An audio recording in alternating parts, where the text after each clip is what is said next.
Okay, we are going to start a new topic that is recursion in C sharp. ठीक है, recursion क्या है? Recursion की meanings क्या है? रिकरिंग से निकला है रिकर्जन का वर्ड। रिकरिंग मीन्स बार बार रिपीट। कोई भी ऐसा टास्क, रिकरिंग टास्क, जैसे कभी आपने नाम सुना हो, रिकरिंग टास्क का मतलब है ऐसा टास्क जो अपने आप को खुद बार बार कॉल कर रहे हैं। जैसे हमारी क्लास है, हर वेडनेसडे हमारी क्लास क्या है? एक रिकरिंग टास्क है। एक ऐसा टास्क जो अपने आप को खुद ब खुद कॉल करे। आफ्टर कंप्लीशन, एक जब आपकी हाइड्रेशन कंप्लीट हो जाए, एक हाइड्रेशन के बाद नेक्स्ट हाइड्रेशन को वो खुद से रिपीट कर रही है नेक्स्ट वीक।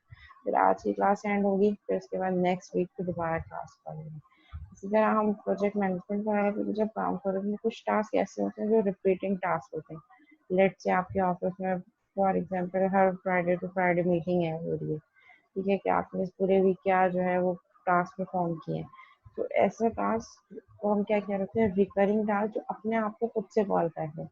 जैसे आज से हमने क्लास की, उसके बाद मैंने कहा ठीक है ये कंटेंट है, उसके बाद जब हम नेक्स्ट वीक क्लास लेंगे तो उस क्लास में मैं ये सब चीज़ें आपसे पूछूंगी। ठीक है, तो एक टास्क एंड होते हैं, मैंने फिर नेक्स्ट टास्क को रिकरिंग टास्क बना दिया कि यही चीज़ अब हम फिर नेक्स्ट टास्क में भी रिपीट करेंगे। तो रिकरिंग टास्क और रिकर्जन क्या है? रिकरिंग टास्क ये एक वर्ड निकला है। दैट इज, अब तक हमने देखा कि हम जो मेथड या फंक्शन यूज करके आए हैं उनको हम किसी और फंक्शन से कॉल कर रहे हैं। लेट्स से मैंने परसेंटेज या ग्रेड का मेथड बनाया है, उसको मैं एक्सेस कहाँ से कर रही हूँ? मेन से। सिमिलरली मैंने अगर एम्प्लॉय की सैलरी का एक मेथड बनाया, उसको मैं कहाँ से कॉल कर रही हूँ? मेन से। बट रिकर्जन क्या है? एक ऐसा मेथड या एक ऐसा फंक्शन जो अपने आप को खुद से कॉल कर रहा है। मतलब पहले कुछ सेट ऑफ टास्क परफॉर्म किए and after completing that task a method is recursively called itself। मतलब एक मेथड या एक फंक्शन अपने आप को दोबारा कॉल कर रहा है। Recursion is a programming technique in which recursion is a programming technique in which a method makes a calls to itself to solve a particular problem। किसी भी एक स्पेसिफिक प्रॉब्लम को सॉल्व करने के लिए एक रिकर्जन आपके पास क्या टेक्निक है जिसमें एक मेथड अपने आप को ही दोबारा कॉल कर रहा है। ठीक है, वो हम देखेंगे कि एक मेथड अपने आप को दोबारा कैसे कॉल करता है, उसका हम सिंटेक्स भी देखेंगे। Recursion is a programming technique whose correct usage lead to elegant solutions to certain problems। बहुत सारे टाइम ऐसा होता है, अच्छा हर जरूरी नहीं है कि हर मेथड या फंक्शन पे अब तक जो हमने काम किया वो सब रिकर्जन के थ्रू हम कर सकते हैं। रिकर्जन क्या है? कोई ऐसा टास्क जिसमें एक ही चीज बार बार हो रही है, उसको बार बार मेथड कॉल करने के बजाय या लूप के थ्रू आइटरेट करवाने के बजाय हम उसी मेथड को इटसेल्फ दोबारा कॉल करवा रहे हैं। Sometimes its usage could considerably simplify the programming code and its readability। ज़्यादातर हम किस लिए यूज कर रहे होते हैं? अपने प्रोग्रामिंग कोड को सिंप्लीफाई करने के लिए एंड रीडेबिलिटी को इम्प्रूव करने के लिए। A recursive function is a function that calls itself। Recursive function वो function होता है जो अपने आप को ही कॉल करता है। A function that calls another function is normal। अब तक हम क्या देखते आए हैं? अब तक जो हम प्रॉब्लम सॉल्व करते आए हैं वो क्या है? A function that calls another function is normal। कि हम एक फंक्शन से दूसरे फंक्शन को कॉल कर रहे हैं।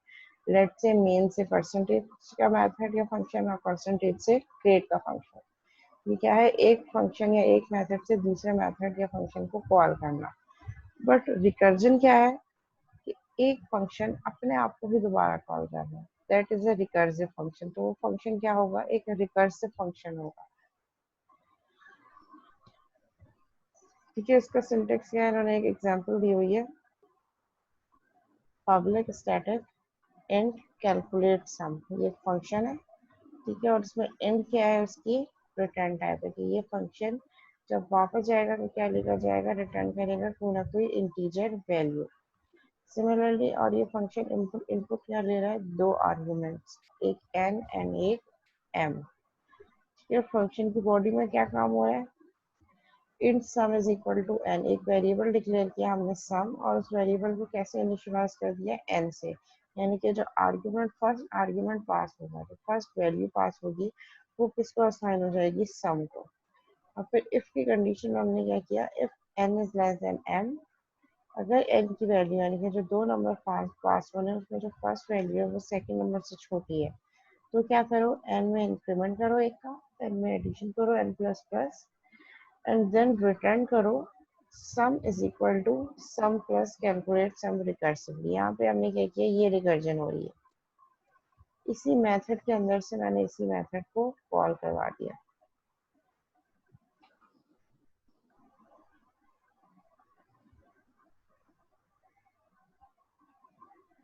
ठीक है, मैंने कहा कि अगर n की वैल्यू m से छोटी है तो क्या करो, n में एक का इंक्रीमेंट करो और फिर रिटर्न करो sum is equal to sum plus.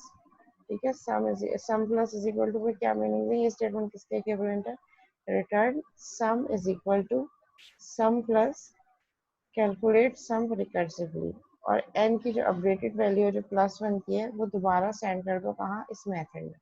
अब क्या वैल्यू आएगी, n और m, यानी कि n में एक का इंक्रीमेंट होगा, दोबारा ये मेथड अपने आप को फंक्शन कॉल कर देगा। फिर n और m की n की अपडेटेड वैल्यू के साथ सम की वैल्यू दोबारा अपडेट होगी, फिर चेक करेगा कि क्या n लेस देन m है। अगर ये कंडीशन ट्रू है तो n प्लस प्लस, यानी कि n में एक और का इंक्रीमेंट करो और रिटर्न कर दो sum is equal to sum plus calculate sum recursively. फिर ये दोबारा ये मेथड कॉल हो जाएगा। कब तक कॉल होता रहेगा, जब तक मेरे पास n की वैल्यू m से छोटी नहीं हो जाती। जब तक कॉल होता रहेगा जब तक n की वैल्यू m से छोटी है। जैसे n की वैल्यू m के इक्वल होगी या m से बड़ी होगी तो ये क्या करेगा, ये फौरन जब इफ की कंडीशन ट्रू नहीं है तो ये कहाँ चला जाएगा, रिटर्न कर देगा सम। यानी कि अब तक जो सम की वैल्यू कैलकुलेट कर चुका होगा वो सम रिटर्न कर देगा। तो आप देखें, सो इन दोनों सिनेरियोज में कुछ ना कुछ रिटर्न हो रहा है, यहाँ पे भी रिटर्न हो रहा है और यहाँ पे भी रिटर्न हो रहा है। तो जब भी आप कोई फंक्शन बनाएं, मेक इट श्योर कि अगर आप उस फंक्शन में इफ स्टेटमेंट यूज कर रहे हैं सो इफ के अंदर भी कुछ ना कुछ रिटर्न करवाएं, that should be of type which you have declared here. यहाँ पे आपने क्या बताया कि ये फंक्शन क्या रिटर्न करेगा, इंटीजर। तो यहाँ से जब आप रिटर्न कर रहे हो वो भी क्या होना चाहिए, एक इंटीजर ही होना चाहिए। तो हम क्या रिटर्न कर रहे हैं, sum is equal to sum plus calculate some.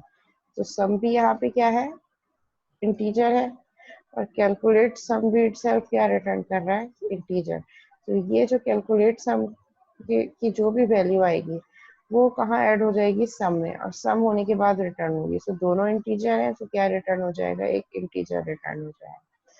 And else क्या है कि अगर ये कंडीशन ट्रू नहीं होती तो क्या करो, तब भी रिटर्न करो सम को। फिर मेन से हमने क्या किया, दो वैल्यूज यूजर से इनपुट ली, int n and in m। ठीक है, एन और m की वैल्यूज ली और एक यहाँ पे वेरिएबल भी डिक्लेयर किया ताकि यहाँ से जो फाइनल वैल्यू आए वो इस वेरिएबल में स्टोर हो सके।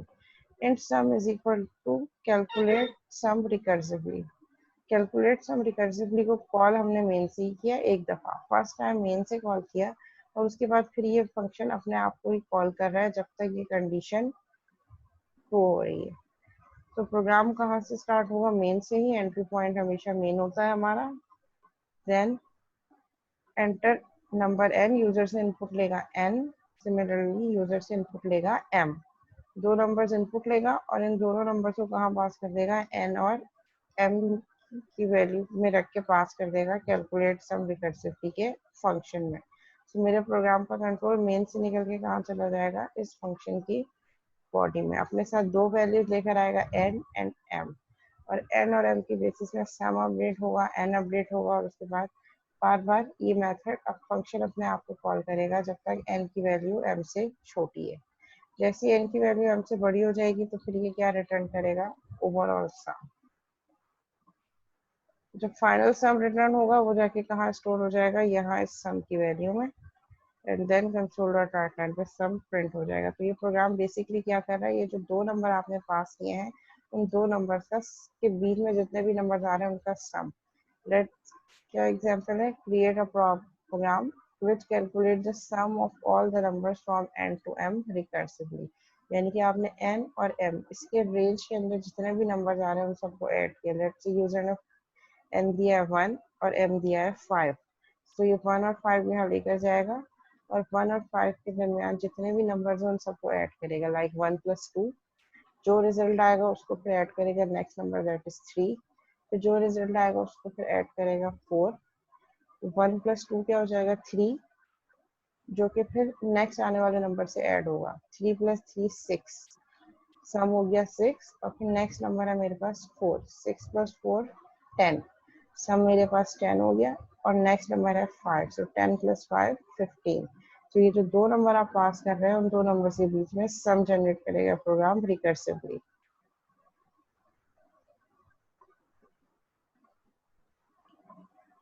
अगर बहुत सारी स्टेटमेंट्स हो तो भी कुछ ना कुछ अकॉर्डिंग टू कंडीशन रिटर्न होगा, लेकिन रिटर्न हमेशा एक इंटीजर वैल्यू होगी। और अगर आपके पास बहुत सारी इफ एल्स की स्टेटमेंट हो और आप फंक्शन के अंदर उसको यूज कर रहे हो और फंक्शन कुछ रिटर्न कर रहा हो like here, and let suppose आपके पास बहुत सारी इफ एल्स की स्टेटमेंट है, तो सारी स्टेटमेंट के बाद देने के बाद एक लास्ट एल्स की स्टेटमेंट जरूर होनी चाहिए जो कि कुछ ना कुछ रिटर्न जरूर करे, क्योंकि हमने यहाँ पे एक्सप्लिसिटली कहा है कि आप this function will return N integer value.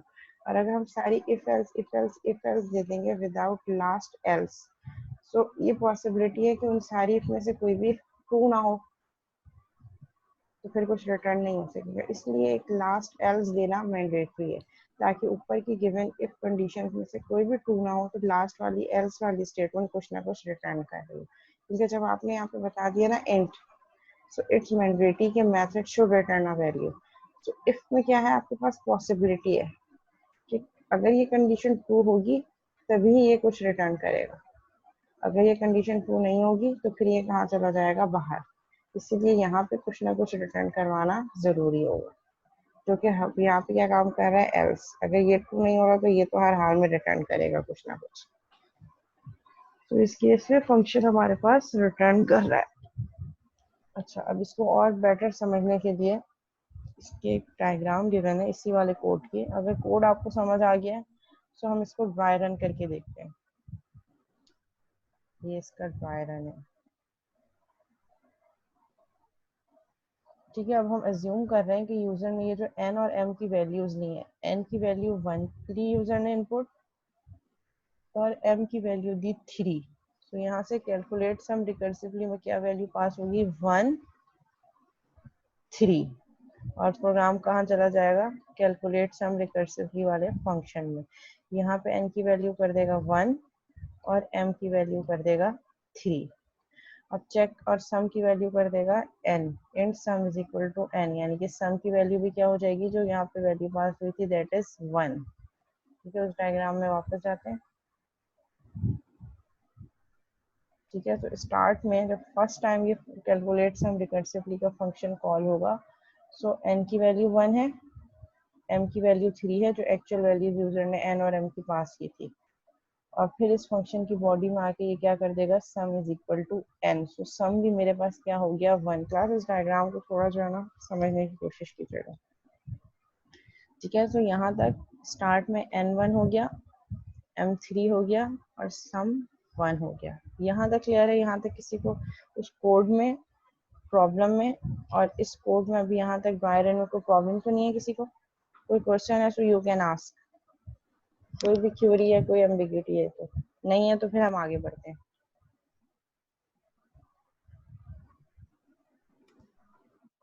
ठीक है, क्लियर है? चैट में आप मुझे नोटिफाई कर दें कि सबको अभी यहाँ तक क्लियर है।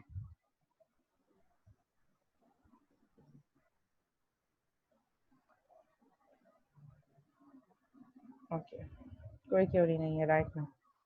अच्छा, सो स्टार्ट में n की वैल्यू 1 हो गई, m की वैल्यू 3 हो गई और सम की वैल्यू 1 हो गई।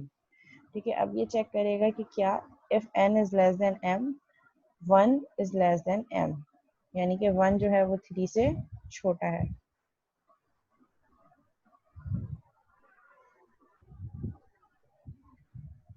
ठीक है, if n is less then m, क्या 1 की वैल्यू 3 से छोटी है, कंडीशन इज ट्रू। तो ये बॉडी ऑफ इफ एग्जीक्यूट करेगा और n प्लस प्लस, यानी कि n प्लस 1 कर देगा। n की वैल्यू पहले 1 थी, अब क्या हो जाएगी 2, और रिटर्न करेगा sum is equal to sum plus calculate sum recursively. So अब यहाँ पे इसको एक और वैल्यू मिली, सम की वैल्यू क्या है 1, तो ये क्या रिटर्न करेगा, return sum is equal to sum plus, यानी कि 1 प्लस कैलकुलेट सम रिकर्सिवली। अब कैलकुलेट सम रिकर्सिवली में n की वैल्यू भी क्या पास करेगा, अपडेटेड वैल्यू दैट इज 2, और m की वैल्यू वही 3 रहेगी क्योंकि n यहाँ पे n प्लस प्लस हो चुका है। तो ये कैलकुलेट सम रिकर्सिवली, n क्या पास होगा 2 और m पास हो जाएगा 3। तो ये फंक्शन अपने आप को ही दोबारा कॉल करेगा।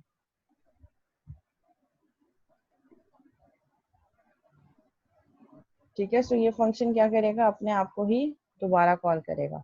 n की वैल्यू क्या हो जाएगी 2 और m वही 3 रहेगा। तो ये फंक्शन अपने आप को ही कॉल करेगा और नेक्स्ट कॉल में अपने आप को जब ये यहाँ आएगा तो स्टार्ट में n की वैल्यू अब क्या हो जाएगी, n की वैल्यू 2 और m की वैल्यू क्या हो जाएगी 3 और सम क्या हो जाएगा, sum is equal to n, यानी कि n की वैल्यू 2 है तो सम भी क्या हो जाएगा 2। अब ये चेक करेगा कि क्या n is less then m, क्या 2 3 से छोटा है, अभी भी कंडीशन ट्रू है। सो क्या करो n प्लस प्लस n में दोबारा इंक्रीमेंट कर दो, n की वैल्यू 2 थी, अब n की वैल्यू क्या हो जाएगी 3 और रिटर्न करो sum is equal to sum plus calculate sum recursively. So sum की वैल्यू यहाँ पे अब मेरे पास क्या है 2 प्लस कैलकुलेट सम रिकर्सिवली और यहाँ पे n और m दोबारा कॉल हो जाएगा। सो ये फंक्शन अपने आप को दोबारा कॉल करेगा और अब क्या वैल्यू लेकर जाएगा 3 एंड 3। ये 3 और 3 वैल्यूज दोबारा जाएंगी और फिर ये फंक्शन अपने आप को दोबारा कॉल करेगा।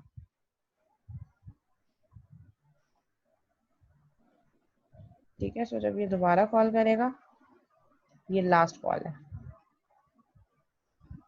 तो जब ये दोबारा यहाँ पे कॉल करेगा तो अब ये क्या वैल्यूज लेकर आएगा 3 एंड 3 क्योंकि n में इंक्रीमेंट हो गया, n is equal to 3, m is equal to 3 और इसी की बेसिस पे सम क्या हो जाएगा मेरे पास 3। चेक करेगा क्या n लेस देन m है, क्या 3 3 से छोटा है, नहीं। तो जब ये कंडीशन ट्रू नहीं है तो इसमें पूरा ब्लॉक एग्जीक्यूट नहीं होगा, n में इंक्रीमेंट भी नहीं होगा और फिर ये फंक्शन दोबारा से अपने आप को कॉल भी नहीं करेगा। अब की कहाँ चला जाएगा यहाँ पे और रिटर्न कर देगा सम। सो रिटर्न की वैल्यू यहाँ पे क्या है, sum is equal to n यानी कि 3। सो ये रिटर्न कर देगा सम। रिटर्न कहाँ होगा, जहाँ से ये वाला फंक्शन कॉल हुआ था कैलकुलेट सम रिकर्सिवली। तो ये अपने साथ जो वैल्यू लेकर जाएगा रिटर्न सम यानी कि 3, ये कहाँ जाएगी, यहाँ से जाके ऊपर यहाँ पे, और यहाँ पे सम की वैल्यू अगर आपको याद हो तो क्या थी 2।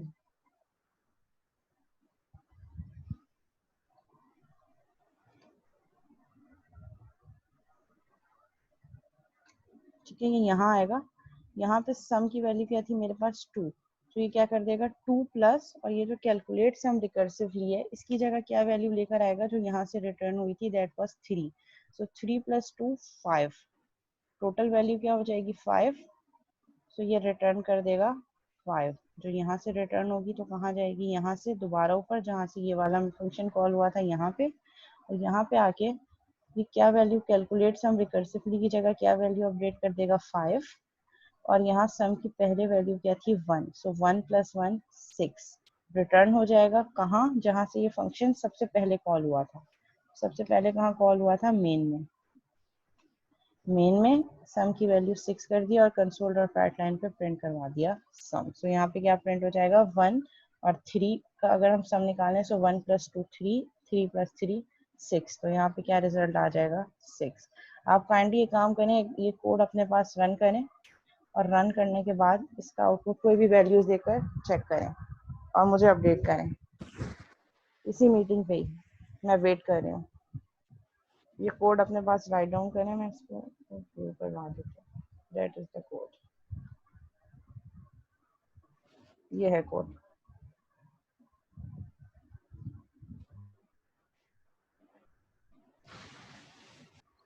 इसको रन करके देखा आपने अपने पास, सही वर्क कर रहा है, समझ में आया कि ये हो क्या रहा है।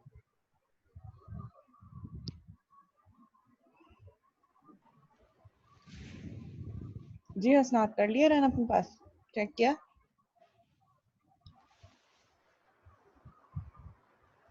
हेलो।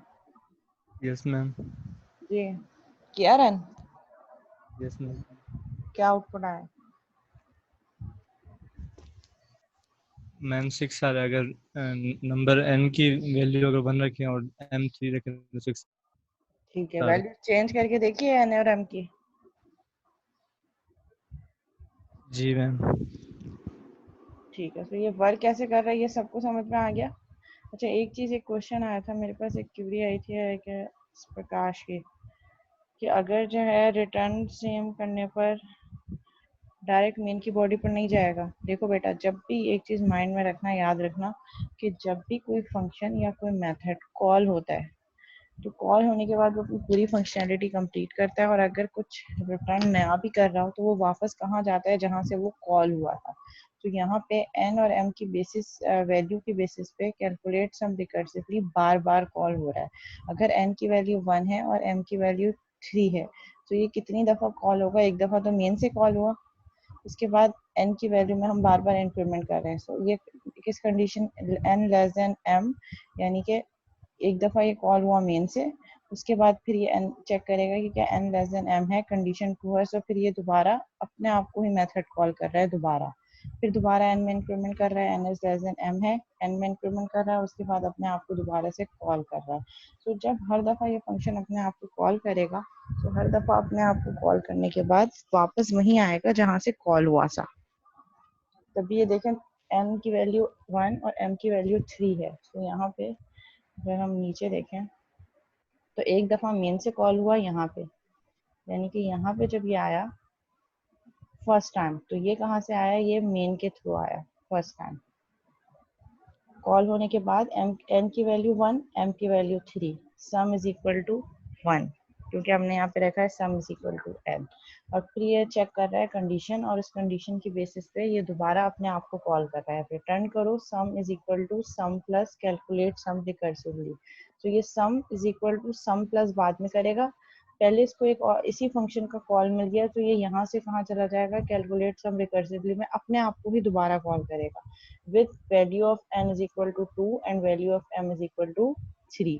तो फिर सम मेरे पास क्या हो जाएगा? n की वैल्यू 2 है तो सम मेरे पास 2 हो जाएगा। फिर चेक करेगा कि क्या 2 लेस देन 3 है, कंडीशन अभी भी 2 है, n फिर फर्दर ऐड करो, प्लस प्लस, अब n की वैल्यू 2 थी, अब क्या हो जाएगी? 2 प्लस 1 3।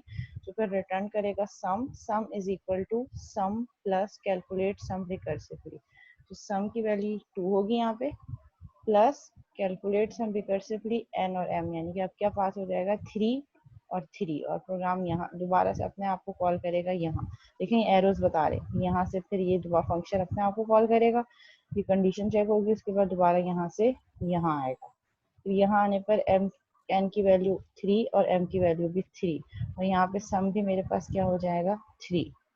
चेक करेगा क्या 3 लेस देन 3 है? नहीं, ये कंडीशन ट्रू नहीं है, सो अब ये फंक्शन अपने आप को कॉल नहीं करेगा क्योंकि ये स्टेटमेंट इफ के अंदर है। तो जब ये कंडीशन ही ट्रू नहीं होगी तो ब्लॉक ऑफ इफ भी एग्जीक्यूट नहीं होगा, ये डायरेक्ट क्या करेगा? रिटर्न करेगा सम। सम की वैल्यू क्या है यहाँ पे मेरे पास? 3। तो जब ये वापस जाएगा तो ये मेन में नहीं जाएगा, ये कहाँ जाएगा? जहाँ से ये कॉल हुआ था। तो ये कहाँ से कॉल हुआ था? यहाँ से। तो ये अपने साथ सम की वैल्यू लेकर जाएगा 3, और कहाँ अपडेट कर देगा? इस कैलकुलेट सम रिकर्सिवली की जगह क्या आ जाएगा यहाँ पे? 3। और पहले यहाँ पे क्या था? Return sum is equal to sum plus, sum की वैल्यू क्या थी? 2, so 2 plus calculate sum recursively की वैल्यू जो क्या रिटर्न हुई थी? 3। तो फिर ये क्या करेगा? 2 प्लस 3 5, रिटर्न कर देगा सम को। तो अब रिटर्न हो जाएगा यहाँ से क्या? 5। यहाँ से जाएगा कहाँ? जहाँ से ये कॉल हुआ था। तो ये वाला फंक्शन कहाँ से कॉल हुआ था? यहाँ से। तो ये जाते वक्त यहीं जाएगा और अपने साथ क्या वैल्यू लेकर जाएगा? 5। और 5 कहाँ रिप्लेस कर देगा? कैलकुलेट सम रिकर्सिवली में। और यहाँ ऑलरेडी क्या था? Return sum is equal to sum plus calculate sum recursively. तो सम की वैल्यू यहाँ पे थी 1, प्लस कैलकुलेट सम रिकर्सिवली में जो वैल्यू यहाँ रिटर्न हुई है 5। सो 5 प्लस 1 6। अब ये क्या रिटर्न करेगा? 6। 6 रिटर्न करेगा, और अब ये कहाँ जाएगा? जहाँ से ये कॉल हुआ था। तो ये फर्स्ट टाइम कहाँ से कॉल हुआ था? मेन से। तो अब ये 6 वैल्यू लेकर जाएगा अपने पास मेन में, और मेन में जाके जो वैल्यू लेकर जाएगा 6 वो यहाँ रख देगा। तो सम की वैल्यू क्या हो जाएगी? 6, और कंसोल डॉट राइट टाइम पे प्रिंट करवा देगा सम।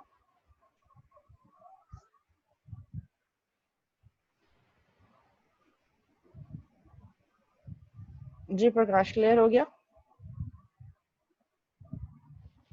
अनस, आपका आंसर रॉन्ग क्यों आ रहा है? चैट में आप, मैं चैट पढ़ रही थी, आपने यहाँ पे दिया है रॉन्ग आंसर आ रहा है, क्यों?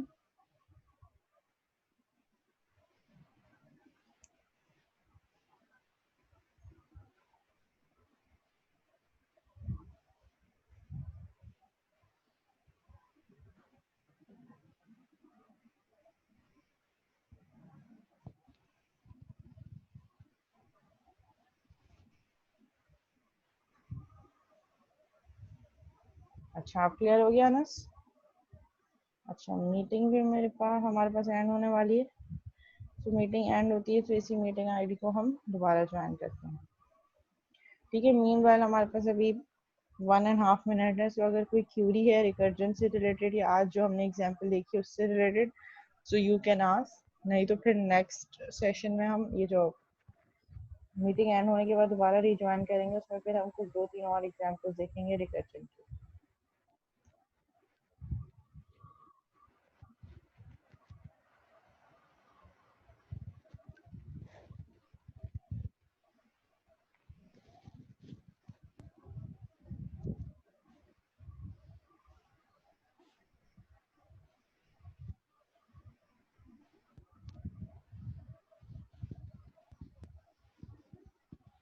ठीक है, यहाँ पे calculate sum is equal to, तो सम की वैल्यू मेरे पास क्या है, यहाँ पे सम इज इक्वल टू 1।